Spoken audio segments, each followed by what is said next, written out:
We need more goodness in the world, whether it's good atheists or good Christians. We need more goodness. Dogma Debate, I can really say it changed my life. I felt like I'd found something, a place where I could listen to real people having real conversations. I was craving that, at a time when I felt like I'd been deliberately ignored and shut out and shut down. I was very on fire and passionate for the Lord, but I always had questions that really didn't set right with me.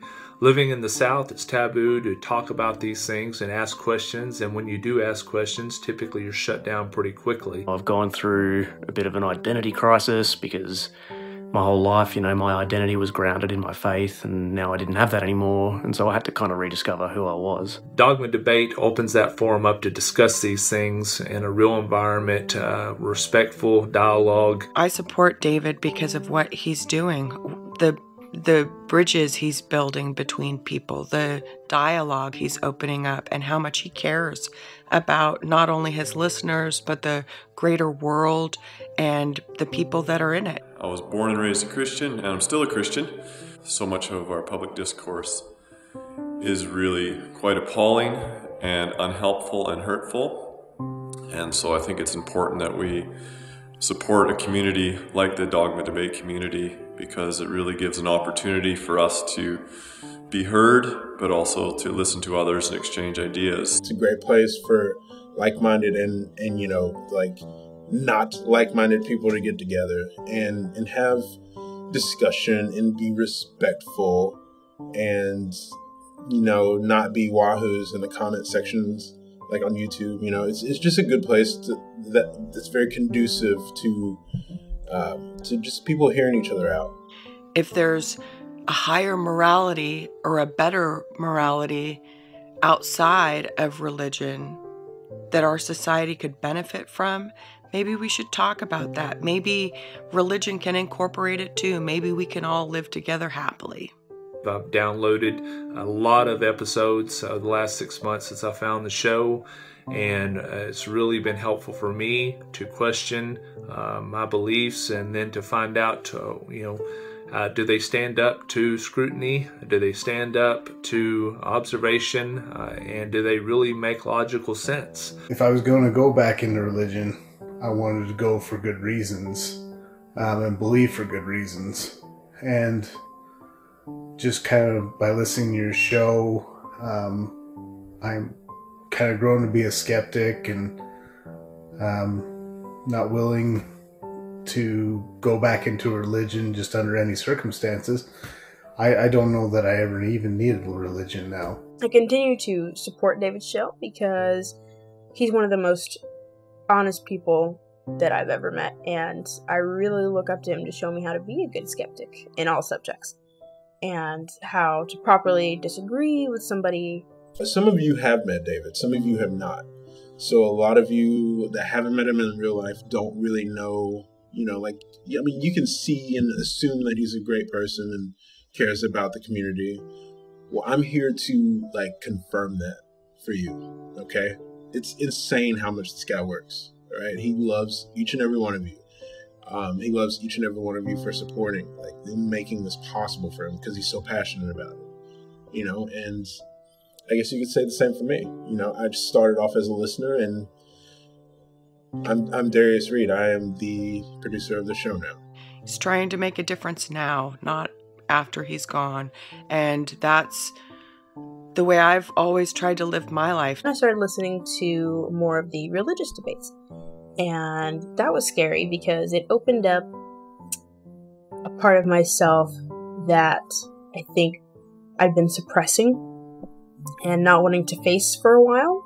I wish I would have found this resource, the Dogma Debate community, when I was first coming out as, not being a Christian anymore. And I wish I would have had that support net. And it's exciting because it's a place from where you can continue to learn more, gain more knowledge, become more educated.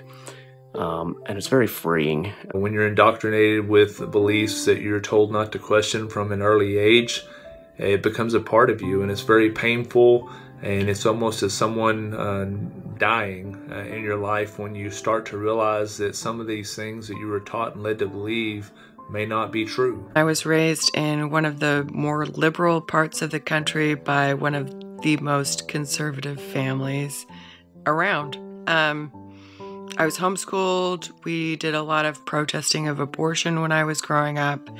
My mom spent some time in and out of jail, had some lawsuits against her for her activities in protesting. I grew up in a Christian household. Was a Christian for pretty much all of my childhood. Went through a rough patch in my teen years, which is fairly standard, and then rededicated my life to Jesus when I was about 21. Grew up very strict Christian, Pentecostal, actually. And as soon as I start talking to my parents about like not believing, it was just like, sorry, what? No, you're gonna believe. I was a DJ at a Christian radio station for a short period of time. I also played Christian music, played in church, band, youth groups. I preached at some fellowship events. Through listening to podcasts like Dogma Debate, I started on a journey of discovery, questioning, seeking real answers. I grew up non-religious, not really caring about religion. Until I was about 18, I got baptized Mormon. At one point, I asked some questions. I was told that I was reading too much and studying too much, and I just needed to spend more time in prayer in the Bible and not seek out answers to the questions that troubled me. And that troubled me even more. At this point, I would probably say I lean more towards an agnostic, theist type position.